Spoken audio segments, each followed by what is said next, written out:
G'day, and welcome to ComicsMATE, your mates in comics from the land down under. I'm Dean James, and today we're going to be talking about Marvel's upcoming Fantastic Four reboot. So if you haven't already, please like the video to push it out into the algorithm and subscribe so you don't miss any of my future videos. Now let's jump right into it.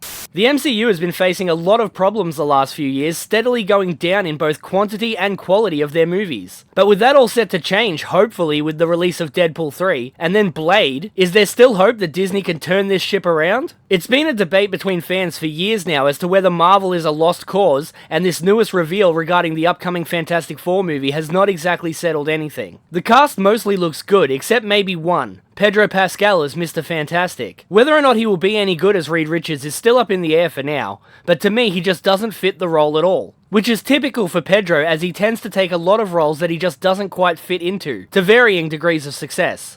See The Last of Us and Wonder Woman 1984 to see what I'm talking about. And it seems I'm not alone in this thinking, because I have this article here from Bounding Into Comics. From Bounding Into Comics, opinion: Marvel's casting of PEDRO Pascal in Fantastic Four is as lazy as it is desperate. Ooh, spicy. Let's see if I agree with this article, then you can all let me know your thoughts down below. Recent months have seen Marvel Studios make a number of positive strides in regards to the failing direction of their eponymous cinematic universe. But despite these improvements, the recent confirmation that PEDRO Pascal will in fact be portraying the second of the MCU's incarnations of Reed Richards reveals that the studio is still currently in the grips of lazy decision makers, hoping desperately to do the least amount they can to recreate the magic of the franchise's original era. I already made my feelings about PEDRO Pascal pretty clear in my last Fantastic Four video, which you can check out here. But for those of you who missed it, I'm not a big fan of the dude. He's a good enough actor, but he's never done anything that really made me say, wow, I really like this guy. Professionally, I think he is way overrated, and personally, he's a typical Hollywood douchebag leftist. He used to make tweets comparable to Mark Ruffalo's bullshit,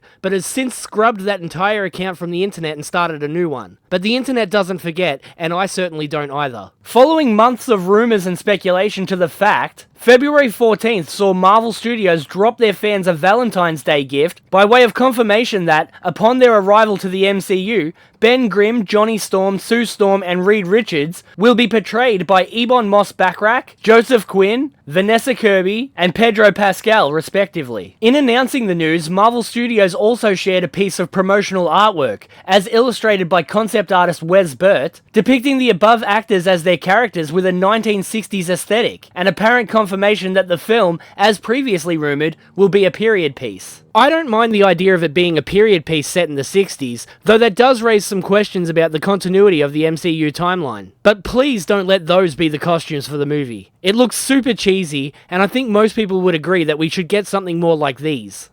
For the most part, the casting of Marvel's first family is a solid effort. Not only are all four actors very capable in their craft, but Kirby, Moss-Bachrach, and Quinn also share at least a close similar physical appearance to their comic book counterparts. No race swaps, no gender swaps, and surprisingly no hair color swaps. But then there's Pascal, who outside of his greying hair shares looks absolutely nothing like Kirby's original vision of the stretchy superhero. Given their seeming adherence to the source material in regards to Ben, Johnny, and Sue, the decision to deviate so hard when it came to Reed raises one simple question.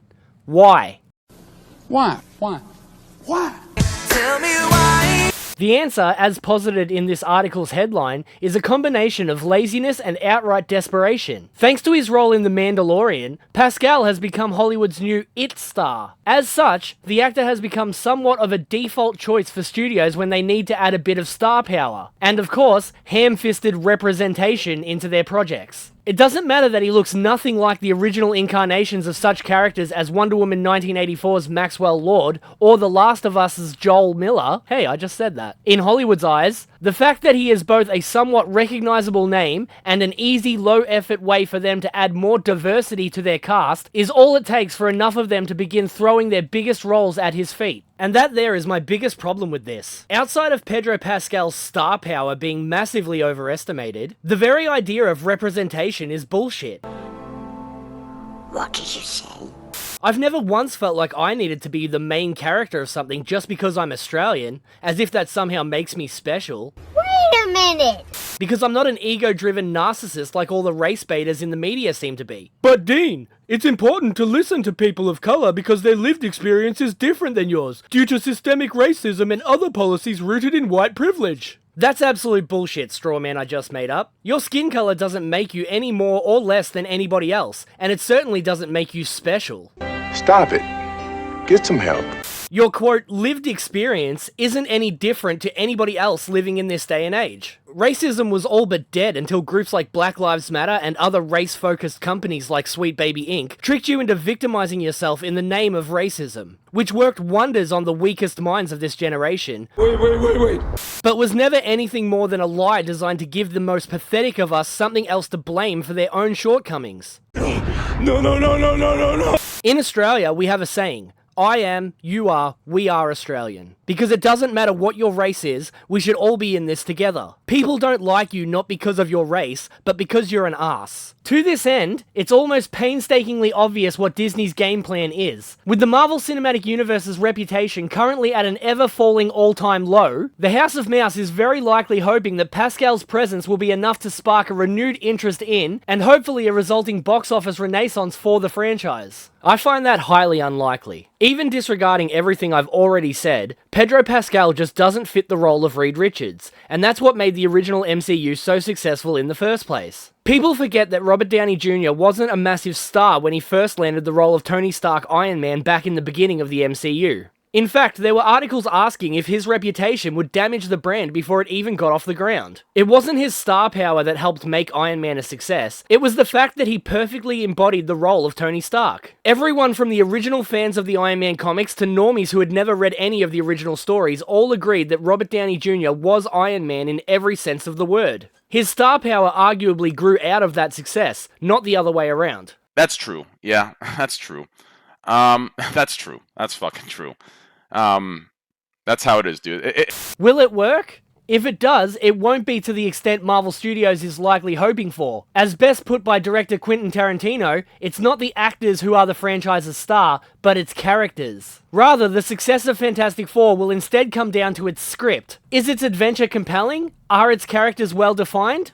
Does it respect the source material? Is it filled with eye-rolling self-therapy diatribes? Knowing the way Disney does business in this day and age, I have no doubt it will be full of self-inflicted struggle sessions, where the men are stupid and bad, and the women are perfect and know everything. But the main point I take away from this is that the characters are the stars of these stories. Nobody is going to see these movies for the actors, they're going to see their favourite heroes. And this is true for every superhero movie. Audiences are fans of Spider-Man more than they are Tom Holland, Andrew Garfield, or even Tobey Maguire. We are fans of Batman more than we are Robert Pattinson, Ben Affleck, or Christian Bale. These characters are all bigger than any person alive today. They've been around a lot longer, and they will be around long after we are all gone. Sadly, Pascal's casting, with its very obvious roots in his star power, suggests this realization is one the MCU is still yet to come to. Ultimately, whether or not Marvel Studios and Pascal are capable of delivering a Mr. Fantastic performance for the ages, will be determined when Fantastic Four lands in theaters on its new date of July 25th, 2025. I really don't have any faith that Marvel will be correcting their past mistakes with this next upcoming phase of movies. They have definitely learnt some lessons, but their biggest problems have yet to even be addressed. Put a chick in it, make her gay! All this tokenism and misandry does nothing but alienate half the audience and disrespects the fans of the original comics. Which, don't forget, are the people who made this franchise into the massive powerhouse it is today. Without them, you are nothing, Disney, and no amount of star power is going to change that. No shit. But what do you all think? I'm not saying Pedro Pascal is a deal breaker for me, but to see him replace John Krasinski as Reed Richards in the MCU is a massive fumble that can't be overstated. But who knows, maybe this will be the role where Pedro finally proves himself to be the great actor everyone else is always claiming him to be. I just don't see it quite yet. Let me know your thoughts in the comments and I'll be there responding to most of them as I always do. But that's all I have for you today. My name's Dean James, your mate in comics from the land down under. If you haven't already, please like and subscribe and I'll see you guys again tomorrow.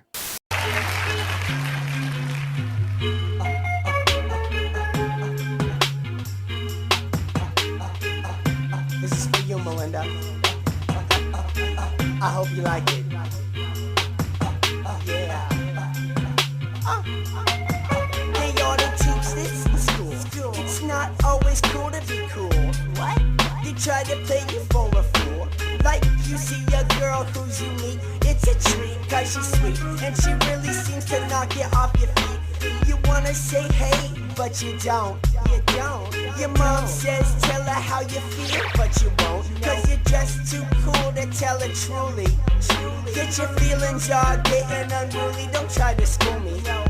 So she passes you by in the hallway. You're staring at the wall, trying to play while I say that you're cool. Really cool, slick, just like ice. But you didn't realize you never get this chance twice. So you're busy playing cool, now she's gone. She's gone. Gone on to another while I sing my funky song. I never pass up a chance. I know the story seems long, but when I know the time is right for me and you, I just flame on, flame on.